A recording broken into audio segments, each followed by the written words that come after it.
أعوذ بالله من الشيطان الرجيم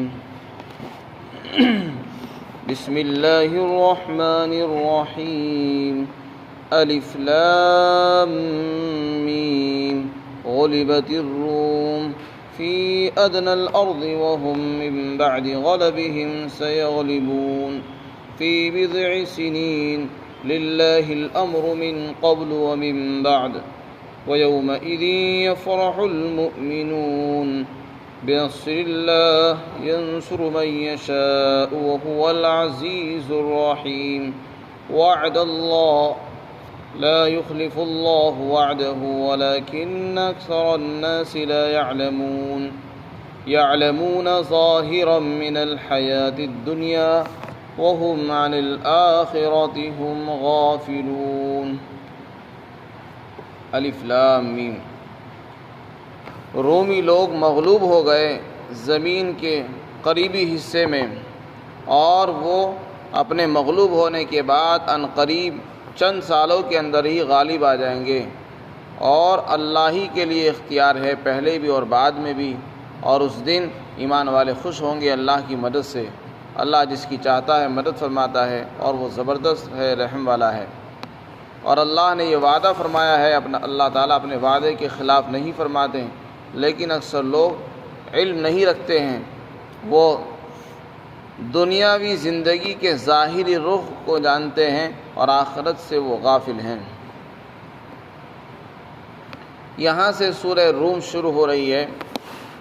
اس سورت کے اندر چونکہ رومیوں کا تذکرہ ہے اور روم کے فتح یاب ہونے اور رومیوں کے فاتح اور کامیاب ہونے کی پیشین گوئی کی گئی ہے، اس لیے اس سورت کا نام سورہ روم رکھا گیا ہے۔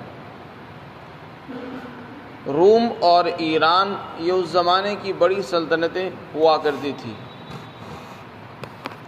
روم کے بادشاہ کو قیصر کہا جاتا ہے، اور فارس کے بادشاہ یعنی ایران کے بادشاہ کو کسریٰ کہا جاتا تھا۔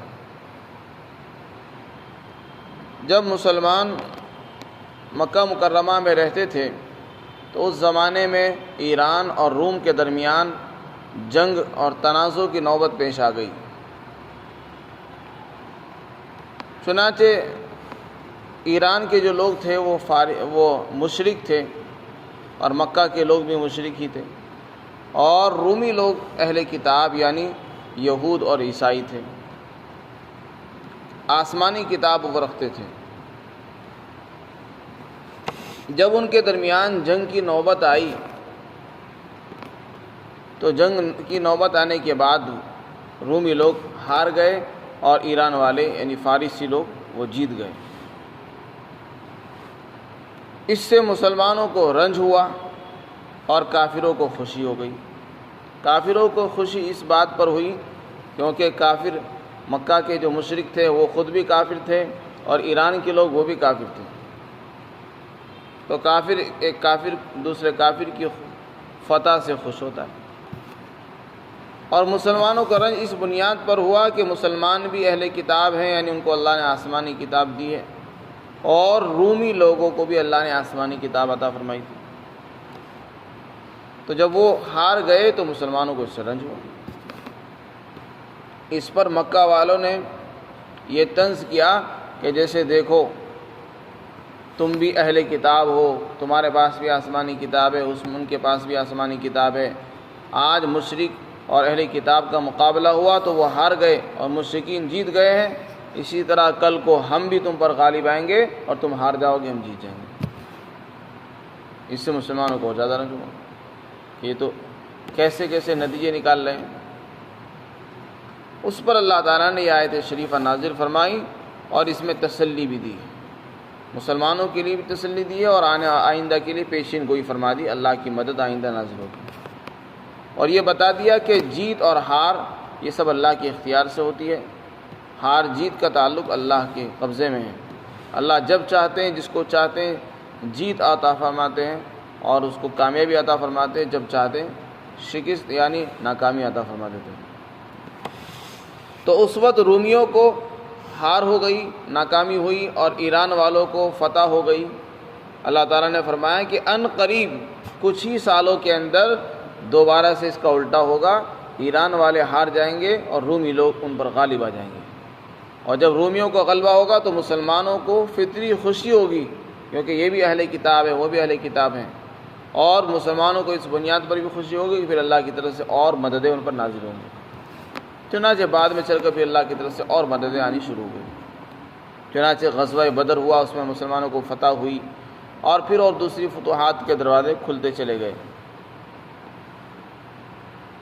جب یہ آیت شریفہ نازل ہوئی اور حضرت ابوبکر صدیق رضی اللہ تعالیٰ عنہ نے فرمایا کہ اے کافرو، اے مشرکو، تم خوشی مت بناؤ، ان قریب ہم جیتنے والے ہیں اور ہم تم پر غلبہ پائیں گے، تو ابی بن خلف جو کافروں کا سردار تھا اور دشمن تھا مسلمانوں کا، وہ کہنے لگا کہ تم جھوٹ بولتے ہو، ایسا کیسے ہو سکتا ہے؟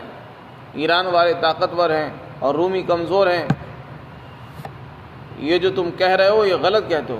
تو ابی بن خلف نے ابو بکر کی بات کو رد کر دیا، حالانکہ ابو بکر جو بات کہہ رہے تھے وہ قرآن کی آیت کی روشنی میں کہہ رہے تھے، تو ان کی بات کو رد کرنا حقیقت میں قرآن کی آیت کا رد تھا۔ تو اس پر حضرت ابوبکر صدیق رضی اللہ عنہ کو غصہ آیا، کہنے لگے کہ اے اللہ کے دشمن، تو مجھ سے شرط لگا لے، میں تجھ سے شرط لگانے کو تیار ہوں، ایک وقت مقرر کر لے، اگر میں جیت گیا تو تو مجھے 10 اونٹ دے گا، اور اگر میں ہار گیا تو میں تجھے 10 اونٹ دوں گا۔ 3 سال کی میعاد مقرر پائی، دونوں نے شرط لگا لی 3 سال تک کی، 3 سال کی شرط لگا لی گئی اور 10 اونٹوں کا معاہدہ ہو گیا کہ اگر 3 سال کے اندر جیت گئے روم والے تو پھر تم مجھ کو 10 اونٹ دو گے، اور اگر وہ نہیں جیتے تو میں دوں گا۔ یہ سارا معاملہ طے کرنے کے بعد حضرت ابوبکر صدیق رضی اللہ تعالیٰ عنہ رسول اللہ صلی اللہ علیہ وسلم کی خدمت میں پہنچے اور پورا واقعہ سنا۔ آپ نے فرمایا، قرآن کریم میں تو اللہ نے فرمایا فی بضع سنین، اور بضع کا اطلاق 3 سے لے کر 9 تک ہوتا ہے، یعنی 3 سے لے کر 9 سال کے بیچ میں کبھی بھی فتح ہو سکتی ہے، تو تم نے 3 سال کی قید کیوں لگائی؟ تو آپ نے فرمایا کہ اس میں تھوڑا سا اضافہ کر لو، مدت بڑھا لو، یعنی 3 کے بجائے 9 کر لو، اور جو تم نے شرط لگائی ہے 10 اونٹوں کی تعداد میں بھی اضافہ کر لو، یعنی بجائے 10 کے 100 کر لو۔ چنانچہ حضرت ابوبکر صدیق رضی اللہ تعالیٰ عنہ ابی بن خلف کے پاس گئے اور وہ دیکھ کر کہنے لگا کہ ایسا لگتا ہے کہ تم اپنے کیے پہ شرمندہ ہو، جو تم نے شرط لگائی ہے اس پر تمہیں ندامت ہو رہی ہے۔ آپ نے فرمایا کہ مجھے ندامت نہیں ہے، بلکہ میں تو مدت بڑھانے کے لیے آیا ہوں اور میں اونٹوں کی تعداد کو بڑھانے کے لیے آیا ہوں۔ چنانچہ پھر یہ طے ہوا کہ 9 سال کے اندر، 9 سال کے عرصے میں اگر وہ ہار گئے تو میں دوں گا، اور اگر وہ جیت گئے تو مجھ کو 100 اونٹ دے گا۔ چنانچہ پھر اللہ تعالیٰ نے بہت ہی جلد، یعنی 6 سال کے عرصے کے بعد 7ویں سال میں ہی اللہ نے ان کو کامیابی عطا فرمائی، اور حضرت ابوبکر صدیق رضی اللہ عنہ کی جو بات تھی وہ سچی ثابت ہو گئی۔ ابی بن خلف کو یہ خدشہ ہوا کہ یہ ابوبکر صدیق نے مجھ سے شرط لگا لی 100 اونٹوں کی، کہیں ایسا نہ ہو کہ یہ مکہ چھوڑ کر چلے جائیں اور میری شرط تو یہی رہ جائے۔ تو جب ابوبکر صدیق رضی اللہ تعالیٰ عنہ جانے لگے اور ان کو خطرہ ہوا کہ یہ چلے جائیں گے، تو اس نے کہا کہ کوئی ضمانتی بناؤ، مجھے اپنا کوئی ضامن دو، تم چلے گئے تو میں کس سے لوں گا اونٹ؟ اس لیے حضرت ابوبکر صدیق رضی اللہ عنہ نے اپنے بیٹے عبداللہ بن ابو بکر کو اپنا ضمانتی بنا دیا، اور یہ کہا کہ اگر یہ جیت جائے تو تم اس کو 100 اونٹ دے دینا۔ اس کے بعد آپ ہجرت فرما کر مدینہ منور تشریف لے آئے۔ بعد میں مکہ مکرمہ سے مسلمانوں کی ہجرت شروع ہو گئی، لوگ مکہ آ گئے، اور اسی دوران پھر غزوہ احد کی لڑائی کے لیے کفار ادھر سے آ رہے تھے، مکہ سے مدینہ۔ ابی بن خلف بھی آنے لگا، تو عبداللہ بن ابی بکر نے اس کو روک لیا کہ تم مجھے پہلے اپنا کوئی ضمانتی دے کر جاؤ، اپنا کوئی ضامن دے کر جاؤ، تاکہ میں اس سے 100 اونٹ وصول کر سکوں۔ چنانچہ اس نے ایک آدمی کو مقرر کیا کہ اگر میں ہار گیا تو تم 100 اونٹ ان کو دے دینا۔ اس کے بعد پھر انہوں نے ان کو جانے دیا۔ لیکن ہوا یہ کہ صلح حدیبیہ کے سال ہی، اس سے پہلے ہی اس کا انتقال ہو گیا۔ ابی بن خلف تو مر گیا، لیکن جب صلح حدیبیہ ہو گیا اس کے بعد مسلمانوں کو فتح ہو گئی اور رومی غالب آ گئے ایرانیوں پر، تو حضرت ابوبکر صدیق رضی اللہ عنہ جیت گئے، ان کی بات سچی ثابت ہو گئی۔ ان کو جو 100 اونٹ ملنے والی بات تھی وہ بھی ان کو مل گئے۔ چنانچہ اس نے جو اپنا ضمانتی بنا کر رکھا تھا، پھر اس کے وارثین سے 100 اونٹ لیے گئے، اور وہ 100 کے 100 اونٹ آپ حضرت رسول اکرم صلی اللہ علیہ وسلم کی خدمت میں لے کر پہنچے، تو آپ نے فرمایا کہ ان کو صدقہ کرو، ان کو صدقہ کر دو۔ اب ان کو صدقہ کرنے کا حکم کیوں دیا؟ علماء نے فرمایا کہ اصل میں دونوں طرف سے شرط لگانا اس وقت تو ممنوع نہیں تھا، حرام نہیں تھا، لیکن بعد میں چل کر اس طرح کی شرطیں لگانا ممنوع ہو گیا ہے۔ اس لیے اس وقت تو کچھ نہیں کہا آپ نے، بعد میں آپ نے فرمایا کہ چونکہ اس طرح کی چیزیں منع ہیں، اس لیے آپ نے اس کو صدقہ کروا دیا۔ اور شرط ایک ہی طرف سے ہونی چاہیے، دونوں طرف سے شرط لگانا جائز نہیں ہے۔